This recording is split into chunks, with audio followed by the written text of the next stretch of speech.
A nuclear-era power just announced a regime decapitation, not through Congress, not in a war briefing, through a personal social media video. In that recording, the president said that over the past 36 hours, the United States and its partners launched Operation Epic Fury, calling it one of the largest and most overwhelming military offensives ever executed. He stated that hundreds of targets inside Iran were struck: Revolutionary Guard facilities, air defense systems, 9 naval ships, and a naval building. He said it unfolded in a matter of literally minutes. That is not incremental force. That is systemic shock. Then came the line that redraws the map. Iran's supreme leader is dead. If accurate, that means the highest authority of a sovereign state was eliminated during an active US-led operation. That is not symbolic retaliation.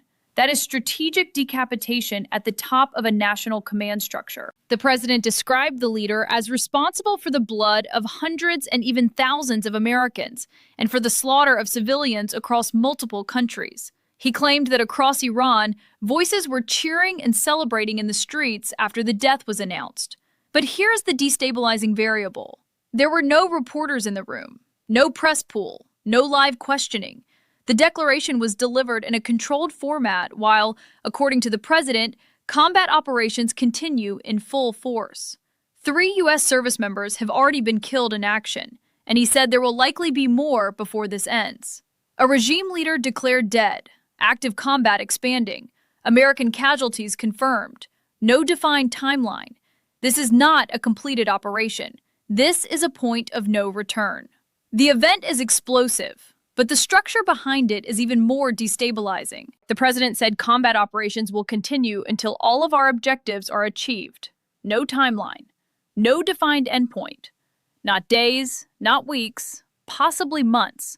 That is not a limited strike. That is an open-ended commitment. Now step back. He campaigned on ending wars in the Middle East, on not launching new ones, on bringing troops home. Those were central promises. And yet here we are, a multi-day offensive called Operation Epic Fury. Hundreds of targets hit within 36 hours, a sovereign leader declared dead, and U.S. casualties already confirmed. Watch the pattern. First, overwhelming force. Second, leadership removal. Third, sustained operations in full force. This is escalation layered in sequence. And then another claim. The entire military command is gone. Many, he said, are calling by the thousands, seeking immunity to save their lives. If that is accurate, it signals internal collapse at the top of Iran's command structure. But notice what we do not have. No independent verification, no live briefing, no cross-examination. This is where control of information becomes part of the battlefield. The president urged members of the Revolutionary Guard and Iranian military police to lay down their arms and receive full immunity or face certain death. That is not diplomatic language. That is surrender or destroy framing. Now the question shifts. If leadership is eliminated, if command structures are disrupted, and if combat continues without a defined endpoint, what exactly are the final objectives? And how far does this extend? Here is the first hard claim that changes the weight of this entire operation. This is not being framed as retaliation. It is being framed as prevention. The president said an Iranian regime armed with long-range missiles and nuclear weapons would be a dire threat to every American. He stated that the United States cannot allow a nation that raises terrorist armies to possess such weapons. He said it would enable them to extort the world to their evil will. And then he made it absolute. Not going to let it happen. That language matters. When a conflict is defined as prevention of a nuclear-capable threat, it expands the justification beyond a single strike. It creates structural permission for sustained action. Now anchor that to timing. He said this operation unfolded over 36 hours. Hundreds of targets, air defense systems, naval assets, command structures. That is not symbolic. That is infrastructure removal. But here's the fracture in the narrative. He described the Ayatollah as responsible for decades of violence, noting that for almost 50 years, extremists have been attacking the United States while chanting "Death to America" and "Death to Israel." That places this operation inside a half-century arc. If this is framed as the culmination of 50 years of hostility, then this is not a reaction. It is presented as overdue correction. Now notice what's absent. There is no defined evidence presented in this message tying an immediate, imminent nuclear deployment to this exact moment. The justification is framed as inevitability, as future threat prevention. That distinction matters, because when you move from responding to an attack to eliminating a potential future capability, you cross into a different category of military doctrine. And once you cross that threshold, escalation logic changes. At first, it sounds extraordinary. Hundreds of targets. A supreme leader declared dead. Naval assets destroyed in minutes. 3 American service members killed in action. Combat operations continuing in full force. But listen to the rhythm. The president said America has the strongest military the world has ever seen. He said he rebuilt it in his first term. There's nobody even close. And now, he said, that military is being used for good, not merely for security today, but for our children and their children. That framing does something subtle. It normalizes expansion. It shifts the action from emergency response to generational duty. It reframes an offensive operation as moral obligation. He called it the duty and the burden of a free people. He said these actions are right and necessary to ensure Americans never face a radical regime armed with nuclear weapons. Notice the transition. An operation becomes a responsibility. A strike becomes a legacy mission. A battlefield becomes a moral horizon. And here's where normalization begins to harden. He acknowledged the deaths of 3 service members and said, there will likely be more. That sentence is not defensive. It is anticipatory. Casualties are introduced as expected continuation. When anticipated loss is folded into the narrative from the start, the psychological threshold shifts. The public is being told not that this might cost more lives, but that it likely will. This is where something abnormal begins to feel procedural. Open-ended combat, leadership elimination, casualties forecasted, objectives undefined. And the operation is still accelerating. Now the contradiction sharpens. On one hand, the president declared overwhelming dominance, hundreds of targets destroyed, 9 ships eliminated, the entire military command gone, officials calling by the thousands seeking immunity. On the other hand, he said combat operations continue in full force. He said there will likely be more American casualties. If the command structure has collapsed, if surrender calls are flooding in, why is the battlefield still expanding? That tension is not rhetorical. It is structural. He urged the Revolutionary Guard and Iranian military police to lay down their arms and receive full immunity or face certain death. That is an ultimatum delivered during active strikes. And then he called on all Iranian patriots who yearn for freedom to seize this moment and take back your country, adding, America is with you. This is the line that reframes everything. This is no longer described solely as a military operation against infrastructure. It is framed as a catalytic moment for internal political transformation, military pressure on the outside, invitation to uprising on the inside. Now look at the gap between words and momentum. He promised to avenge the deaths of the 3 American service members and deliver the most punishing blow to those he described as terrorists who have waged war against civilization itself. When a conflict is framed as civilization versus terror, surrender versus certain death, prevention versus extinction, compromise disappears from the vocabulary. This is not de-escalation language. This is terminal language. Now the pressure begins to stack. First, a 36-hour offensive labeled one of the largest ever executed. Hundreds of targets, air defenses dismantled, 9 naval ships destroyed, a naval building eliminated in minutes. Second, the declared death of the supreme leader, the removal of the top authority in the country during active operations. Third, confirmation from CENTCOM that 3 U.S. military service members have been killed in action, the president publicly grieving them, while stating there will likely be more before it ends. That is not a single development. That is a cascade. Add another layer. He said America is, again, the richest, most powerful nation in the world by far. He said the United States has the strongest military ever assembled, and that, frankly, there's nobody even close. That is dominance framing layered over active escalation. When overwhelming capability is asserted during open-ended combat, it signals willingness to sustain pressure, not limit it.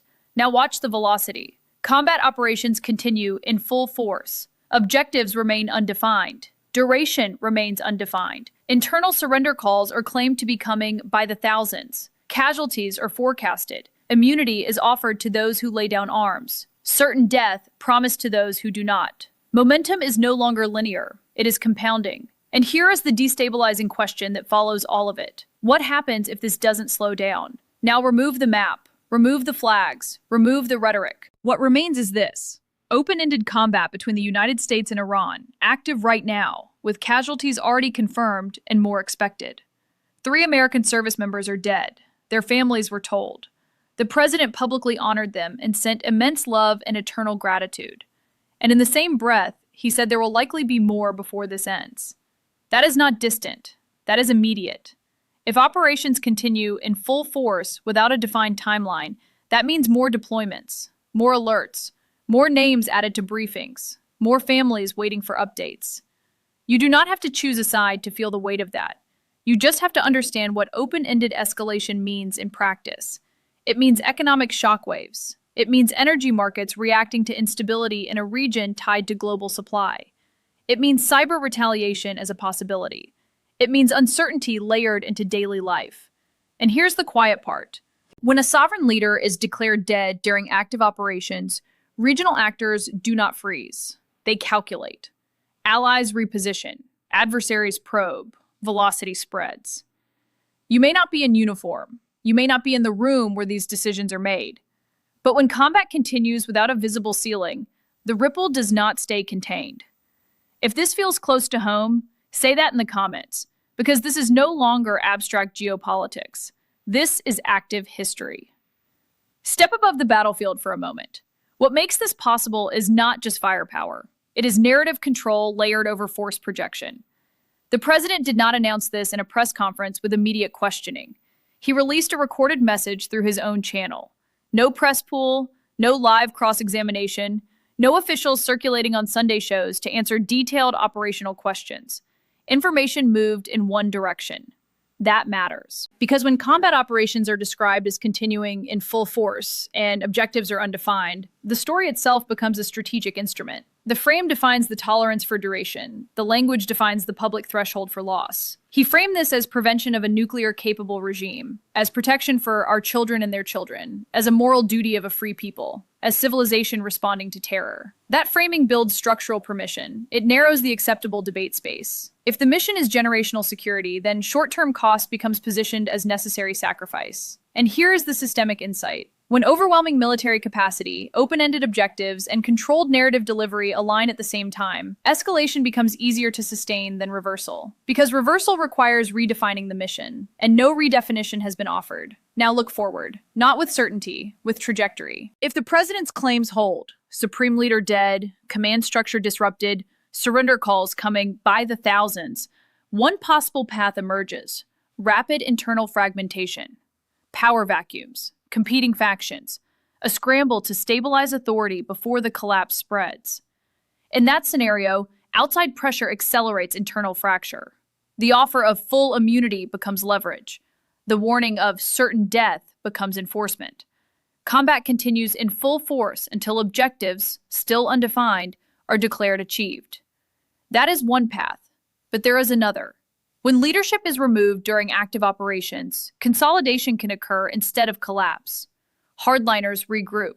Retaliation becomes unifying fuel. The narrative of external aggression overrides internal dissent. Remember, the president acknowledged 3 U.S. service members killed and said there will likely be more.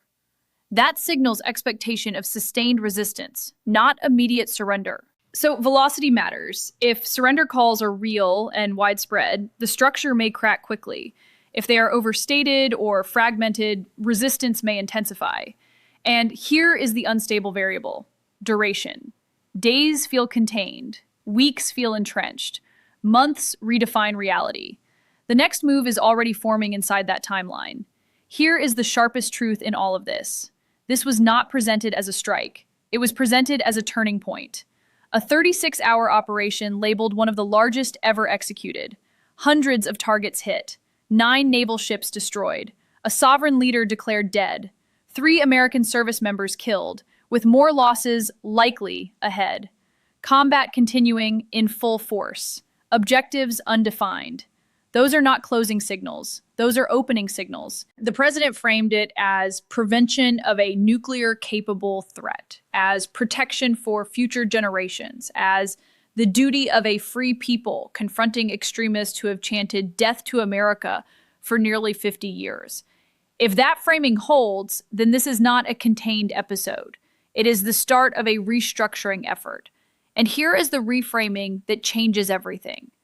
When a superpower declares the top authority of another state eliminated and keeps fighting without a defined endpoint, the world does not pause.